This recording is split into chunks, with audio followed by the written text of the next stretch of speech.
Welcome to our voice. నేను journalist నవత.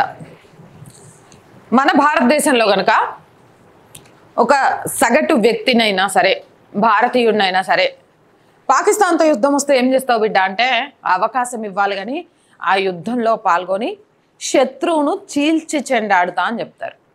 అలాగే మన భారతదేశానికి సంబంధించిన ఆర్మీ ఆఫీస్ త్రివిధ దళాల కుటుంబాలకు సంబంధించిన వాళ్ళని అడిగితే ఏమాత్రం ఆలోచించకుండా మా వాళ్ళందరినీ యుద్ధ రంగానికి పంపిస్తాం, వాళ్ళు విజయంతో తిరిగి రావాలని కూర్చొని ప్రార్థనలు చేస్తాం.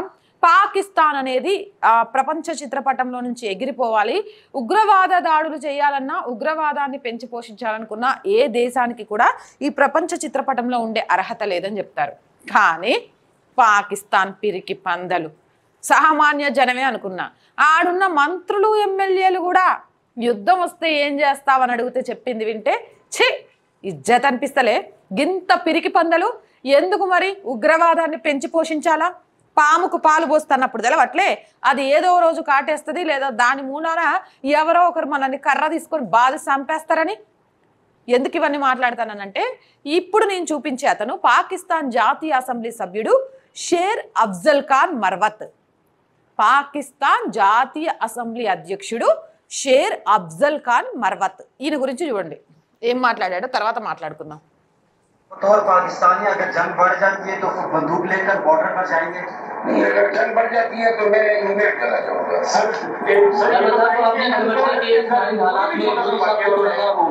बैकग्राउंड में जाना पड़ेगा, थोड़ा सा पीछे हटना पड़ेगा। इन हालात में आप नहीं समझते कि मोदी को थोड़ा सा पीछे जाना चाहिए ताकि हालात नॉर्मल हो? मोदी मेरे खाना का बेटा है, जो मेरे कहने से पीछे जाएगा। ఇది అక్కడ ఏదో ఒక పాకిస్తాన్ ఛానల్లో వచ్చింది.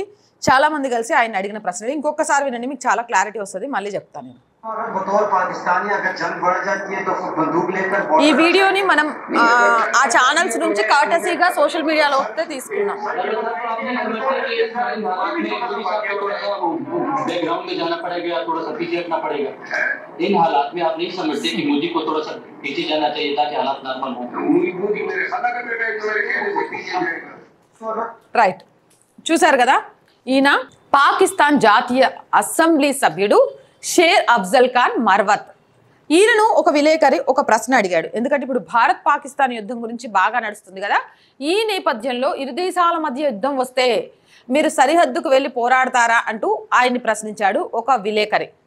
ఇదే గనక మన దేశంలో ఉన్న నాయకులు ఎవరిని అడిగినా భరతమాత ముద్దు బిడ్డలుగా భావించే ప్రతి ఒక్కరు కూడా ఎస్ పోరాడతాం, ఆ అవకాశం రావాలి, కానీ పాకిస్తాన్తో పోరాడడానికి భారతదేశంలో పుట్టిన చిన్న బుడ్డోడు కూడా సిద్ధంగా ఉంటాడు అని అందరికీ తెలిసిందే. బరాబర్ వెళ్ళి పోరాడతామని చెప్తారు. కానీ వీళ్ళేంటి తెలుసా, కనీసం సరే పోరాడడానికి మాకు భయం వేస్తుందని చెప్పినా ఓకే, లేదా మా ప్రజలను కొంచెం మోటివేట్ చేసి వాళ్ళకి ఏం కావాలనేది చూసుకొని ప్రజలకు ఇబ్బంది రాకుండా చూసుకుంటాం, యుద్ధంలో ఆర్మీ ఫైట్ చేస్తుంది, దేశం లోపల మేము మా ప్రజల కోసం ఫైట్ చేస్తాము అని చెప్పట్లేదు.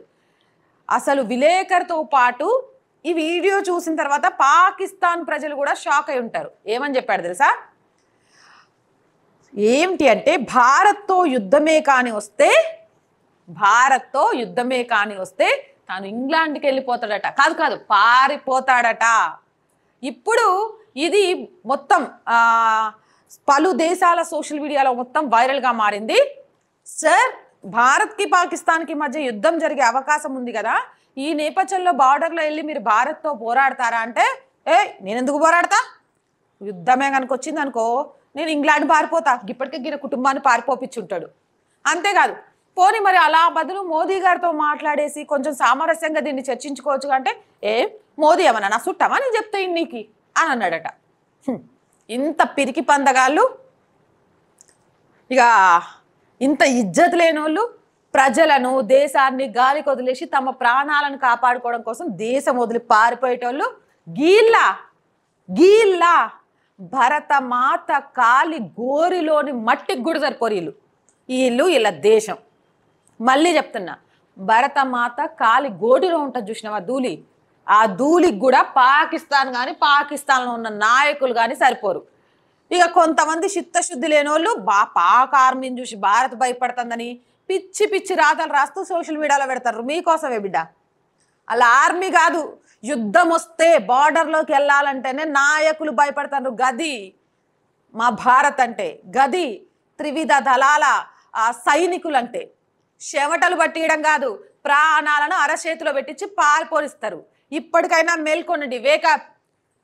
ప్రజల ప్రాణాల మీదకి వచ్చిందంటే ప్రాణాలను అడ్డుపెట్టగలిగే ఏకైక దేశం భారతదేశం.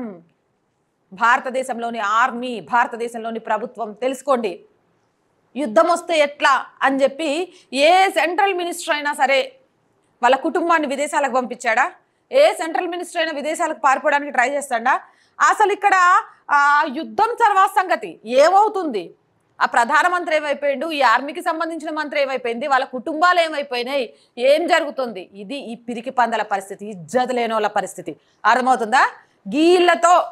గీళ్ళతో యుద్ధం చేయాలా? అవసరం లేదు. మనం యుద్ధం చేస్తామంటే సావు ఎప్పుడొస్తుందో భయానికి గుండెలాగి సచ్చే రకాలు. ఇలా సావులు అట్లే ఉంటాయి. వీళ్ళంతా పిరికి పందలు తెలియజేయడం కోసం ఈ వీడియో చేసిన. మరి ఈ పిరికి పందలు, ఈ పిరికి దేశం గురించి మీరేమంటారు? కామెంట్ సెక్షన్లో పెట్టేయండి. మోర్ వీడియోస్ కోసం ఛానల్ వెంటనే సబ్స్క్రైబ్ చేయండి. చాలా మంది వీడియోస్ చూస్తున్నారండి, బట్ సబ్స్క్రైబ్ చేయడం మర్చిపోతున్నారు. So please subscribe our channel. Our voice కుటుంబం ఎంత పెద్దది అవ్వాలి, ఎంత పెద్దగా అవుతే అంత మంచి కంటెంట్ ఇవ్వగలుగుతాం. మరి కుటుంబం పెద్దదవ్వాలంటే సబ్స్క్రైబర్తోనే సాధ్యం. కాబట్టి ప్లీజ్ సబ్స్క్రైబ్ అవర్ ఛానల్. అలాగే వైరల్గా మారాలి ఛానల్ అనుకుంటే కంటెంట్ని లైక్ చేసి షేర్ చేస్తూ ఉండండి. అండ్ ఆర్థికంగా ఆర్ వాయిస్కి చేయుతగా నిలవండి. మీరు చేసే సహాయం ఈ ఛానల్ని ఒక ఆఫీస్ తీసుకొని ఇంకొంచెం ముందుకు తీసుకెళ్ళడానికి యూజ్ అవుతుంది. సో ఆర్థికంగా సపోర్ట్ చేయాలి అనుకునేవారు సబ్స్క్రిప్షన్ పక్కనే జాయిన్ అనే బటన్ ఉంది. 1 to 5 లెవెల్స్ ఉన్నాయి. ఏదో ఒక లెవెల్లో సపోర్ట్ చేయండి. అలాగే స్క్రీన్ మీద గూగుల్ పే, ఫోన్పేతో పాటు అకౌంట్ డీటెయిల్స్ కూడా ఉన్నాయి. వాటి ద్వారా కూడా సహాయాన్ని అందించవచ్చు. వ్యాపార ప్రకటనల కోసం 8328500576 నెంబర్ని సంప్రదించండి. ప్రజా సమస్య ఏదైనా మీ గొంతుకను మా గొంతుకగా వినిపిస్తాం. 8328500576 నెంబర్కి వాట్సాప్ ద్వారా తెలియజేయండి. జై హింద్, జై భారత్.